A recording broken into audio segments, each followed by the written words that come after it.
పంజాబ్ మళ్ళీ ఓడిపోయింది. అది కూడా 200 పరుగులు చేసి కూడా ఓడిపోయింది. ఈ సీజన్లో వరుసగా కూడా ఇది దాదాపు 4వ మ్యాచ్ అనుకుంటా పంజాబ్ 200 రన్స్ కొట్టడం, ఆ తర్వాత ఓడిపోవడం. నిజానికి ఈ సీజన్ను పంజాబ్ ఎంతో అద్భుతంగా ఆరంభించింది. వరుసగా 6 మ్యాచ్లు గెలిచింది. బహుశా ఐపీఎల్ చరిత్రలో ఈ టీంకు ఇన్ని వరుస విజయాలు స్టార్టింగ్లో సాధ్యం కాలేదేమో. అలాంటిది ఈజీగా వరుసగా 6 మ్యాచ్లు గెలిచింది. అందులోనూ 264 పరుగుల లక్ష్యాన్ని కూడా ఈజీగా ఛేదింగ్ చేసింది పంజాబ్. దీంతో ఈ సీజన్ ఖచ్చితంగా పంజాబ్ కప్ కొడుతుంది అనుకున్నారు. కానీ ఆ మ్యాచ్ తర్వాతే పంజాబ్ తలరాత పూర్తిగా మారిపోయింది. వరుసగా 4 మ్యాచ్లు ఓడిపోయింది. ఒక మ్యాచ్ మినహాయిస్తే మిగతా 3 మ్యాచ్లోనూ 200 పరుగులు చేసినా పంజాబ్ ఓడిపోయింది. ఎగ్జాక్ట్లీ నిన్న ముంబై ఇండియన్స్తో జరిగిన మ్యాచ్లోనూ అంతే. పంజాబ్ 200+ రన్స్ కొట్టినా కూడా ఆ జట్టుకు ఓటమి తప్పలేదు. ముంబై ఇండియన్స్ బౌలింగ్లో కాస్త డిసప్పాయింట్ అయినప్పటికీ బ్యాటింగ్లో అద్భుతంగా ఆడి పంజాబ్ను ఓడించింది. దీంతో పంజాబ్కు ఇక ప్లే ఆఫ్ అవకాశాలు మరింత కష్టమయ్యాయి. బహుశా చివరి 2 మ్యాచ్లు గెలిస్తే ఆ జట్టుకు ప్లే ఆఫ్ అవకాశాలు ఉండొచ్చు. కానీ ఈ మ్యాచ్లో మాత్రం గత మ్యాచ్లతో పోలిస్తే పంజాబ్ మిడిల్ ఆర్డర్ పూర్తిగా ఇబ్బంది పడింది. ఒకానొక స్టేజ్లో 160, 170 పరుగులు చేస్తుందా లేదా అనిపించింది. కానీ చివర్లో ఉమర్జాయ్ మంచి బ్యాటింగ్ చేయడంతో పంజాబ్ జట్టు మెరుగైన స్కోర్ చేసింది. నిజానికి పంజాబ్ చూడటానికి చాలా స్ట్రాంగ్గా ఉంది. ప్రియాన్ష్ ఆర్యా లాంటి భయంకరమైన ఓపెనర్ ఆ జట్టులో ఉన్నాడు. ప్రభు సిమ్రన్ లాంటి కన్సిస్టెన్సీ హిట్టింగ్ బ్యాట్స్మెన్ కూడా ఉన్నారు. ఇక కుఫర్ కనోల్లీ గురించి కూడా చెప్పేదేముంది. ఆస్ట్రేలియా బ్యాట్స్మెన్ అయినప్పటికీ ఇండియా పిచ్చెస్లో కన్సిస్టెన్సీ బ్యాటింగ్తో ఆకట్టుకున్నాడు. శ్రేయస్ అయ్యర్ ఏ సమయంలోనైనా వచ్చి అద్భుతాలు చేయగలడు. మార్కస్ స్టోనిస్ పవర్ హిట్టింగ్కు పెట్టింది పేరు. Marco Jansen quality allrounder. ఇలా అందరూ ఉన్నా కూడా అదేదో అల్లనోట్లు శని అన్నట్టు వరుసగా ఓడిపోతోంది. ఎగ్జాక్ట్లీ ముంబై ఇండియన్స్తో మ్యాచ్లోనూ అదే చేసింది.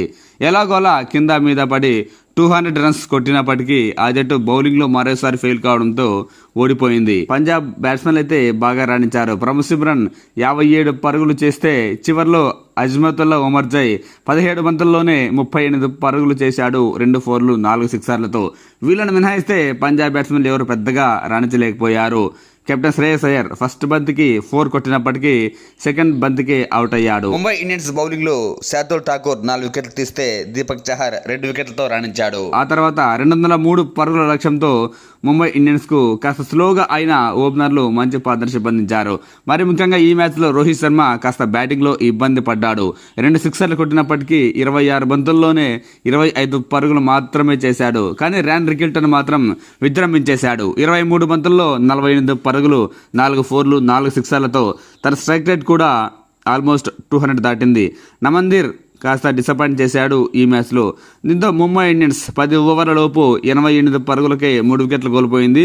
ముంబై ఇండియన్స్ కూడా గెలవడం కాస్త కష్టం అనుకున్నారు. కానీ తిలక్ వర్మ బ్యాటింగ్ షోతో మ్యాచ్ను పూర్తిగా ముంబై ఇండియన్స్ వైపు తిప్పేశాడు. 33 బంతుల్లోనే 75 పరుగులు చేశాడు. 6 4లు 6 సిక్సర్లతో.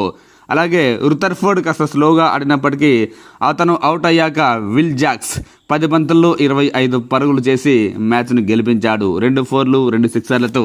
మరి ముఖ్యంగా ఈ మ్యాచ్లో తిలక్ వర్మ వల్లే ముంబై ఇండియన్స్ గెలిచింది అనుకోవచ్చు. ఎందుకంటే కాస్త ట్రిపికల్ బ్యాటింగ్ పిచ్పై కొంతమంది ముంబై ఇండియన్స్ బ్యాట్స్మెన్లు ఇబ్బంది పడినప్పటికీ తిలక్ వర్మ మాత్రం కన్సిస్టెన్సీగా చివరి వరకు క్రీజ్లో ఉండి మ్యాచ్లను గెలిపించాడు. ఇక ఈ మ్యాచ్లు కూడా ఓడిపోవడంతో పంజాబ్కు ప్లే ఆఫ్ అవకాశాలు మరింత సంక్లిష్టం అయ్యాయి. చివరి 2 మ్యాచ్లు గెలిస్తే తప్ప వాళ్ళకు ప్లే ఆఫ్ చేరే అవకాశం లేదు. మొదట్లో ఏమనుకున్నామంటే ఆ జట్టు సూపర్ ఫామ్లో ఉన్నప్పుడు కేకేఆర్తో జరిగిన మ్యాచ్లో వర్షం కారణంగా మ్యాచ్ రద్దయింది. దాంతో 1 పాయింట్ తగ్గింది. దీంతో పంజాబ్కు 1 పాయింట్ తగ్గింది అనుకున్నాం. కానీ ఇప్పుడు పంజాబ్ ఆడతీరు చూస్తుంటే ఆ మ్యాచ్ రద్దు కావడం మంచిదేమో అనిపిస్తోంది. ఇప్పుడున్న పంజాబ్ ఫామ్ను చూస్తుంటే ఇప్పుడు మ్యాచ్ ఆడితే పంజాబ్ అదే కేకేఆర్పై గెలిచే అవకాశాలు కూడా కనిపించడం లేదు.